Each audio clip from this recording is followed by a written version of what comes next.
Good mga travel, bagong taon, bagong buhay, at bagong panalangin mula sa Panginoon at salamat sa palagi niyo pong suporta. So sana, yung bagong nakapanood nitong ating video, sana hindi niyo kalimutan sa pag-subscribe sa ating munting channel bilang pagsuporta at may pagpatuloy natin itong ating pagko-content ng ganito mga travel. So ngayon may gusto kong ibahagi sa inyo lalo na sa mga gumagamit ng motorsiklo, sasakyan at iba pa. Yung pagkukumpara sa dalawang oil o langis na ginagamit ng mga travel. O nagamit ko minsan lang o isang bisis lang yung Hado Philippines. Yun ay hindi pa masyadong sikat o hindi pa masyadong kilala at madalang lang makikita sa mga shop o sa mga market itong bagong brand ng langis, Hado Philippines. Honestly mga travel, masasabi ko sa Hado ay napakaganda. Oo, bakit nga ba? Dahil umabot ito ng 3,000 kilometers yung tinakbo mga travel bago ko nag-change oil. At napaka-smooth ng makina. Talagang malamig yung tunog ng makina. At hindi kayo manghihinayang. Pag pinigaan yung throttle ay talagang bibigay yung motor nyo. Bibigay nyo yung power, yung gusto mo na performance ng motor mo. So, may favoritism ba ako doon? Wala naman mga travel. Dahil nga, hindi naman ako sponsor ng Hado. Sinabi ko lang dahil nasubukan ko dahil nung nag-opening ang CF Moto Valencia City ay namigay ang Hado ng free oil at yun na subukan ko mga travel. Nung una nag-aalangan ako since hindi naman kilala at hindi ko pa talaga na-encounter yung Hado na langis. Kaya nung napasubok ako mga travel ay ayun, nasabi ko na maganda pala yung Hado. So, kung gusto nyo, ay mag-message lang kayo sa Hado Philippines na page. Ito yung kanilang link. Ayan. So, hindi naman ako sponsor ng mga travel, pero gusto ko lang ibahagi yung natutunan ko or mga naging performance ng motor ko. At ngayon ng mga travel ay ito namang Shell Long Ride. So, nabili ko yung Long Ride nasa 370. So, medyo ako nag-alangan dahil napakamura since kung bibilhin mo ito sa Shell talaga mismo ay umaabot ng 500 to 600. Pero yung Hado pala, ay yung kanyang price range ay nasa mga 600 I think, hindi ako nagkamali. At itong Shell naman ay nabili ko ng mura lang siya. Pero nung scan ko yung code, ay legit naman mga travel dahil may lumabas na link at may, siyempre may sinabi doon na yun ay kagapay o mga product ng Shell yun. Kaya yung mga travel binili ko. Nung unang paggamit ko ay talagang hindi ko mailabas yung performance ni Winrex. Pero, ngayon, medyo matagal-tagal na yung paggamit ko. Ay, hindi pa, mga ilang araw pa lang.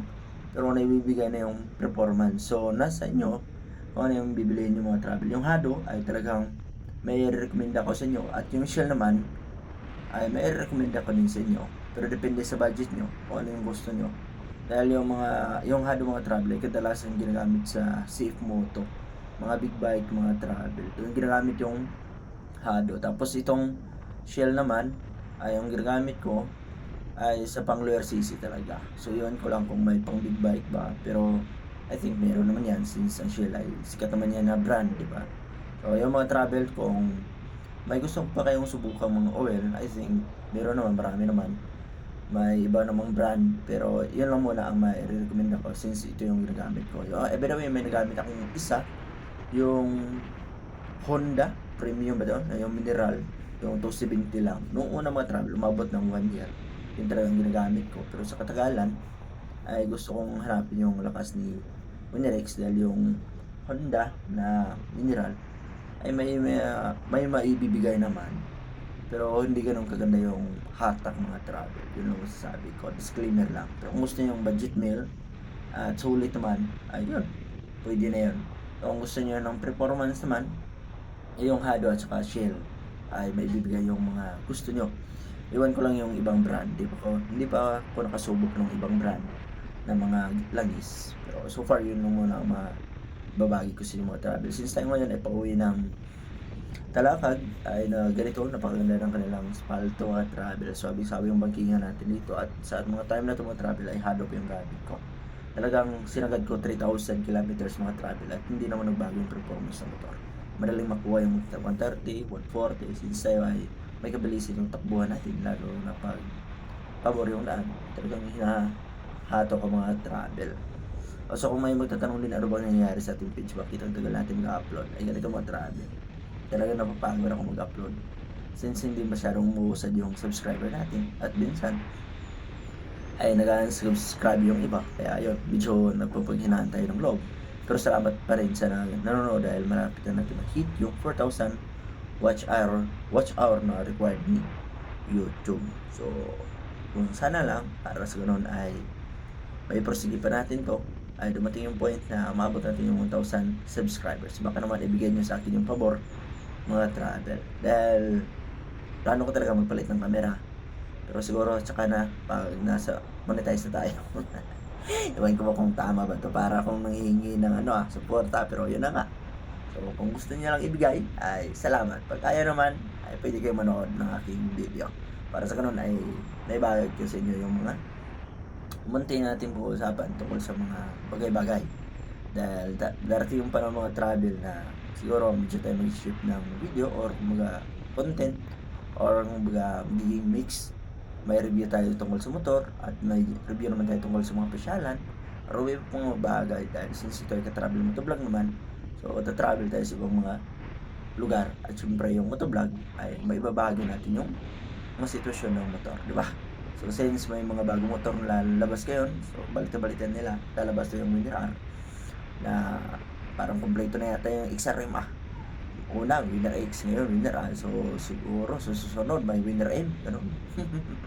So yung iconic nila na 1 to 5 na ni Honda, yung XRM na sikat at talaga namang tinatangkilik ng masa, ay tila kinakumpleto nila pagdating sa underboard. Inuuna yung Winner X, tapos Winner R, siguro Winner M na susunod.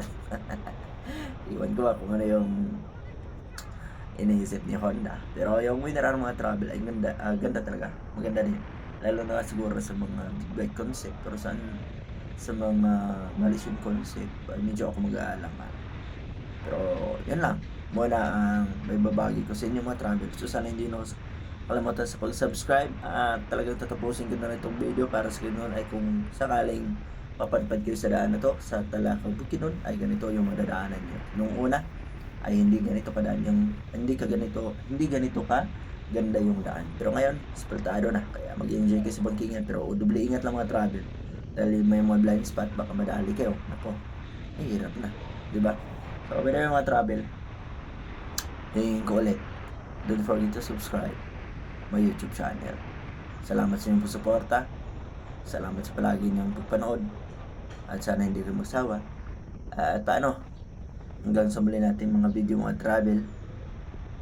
Kita tayo ulit. Happy New Year again sa inyo at bagong buhay, bagong taon.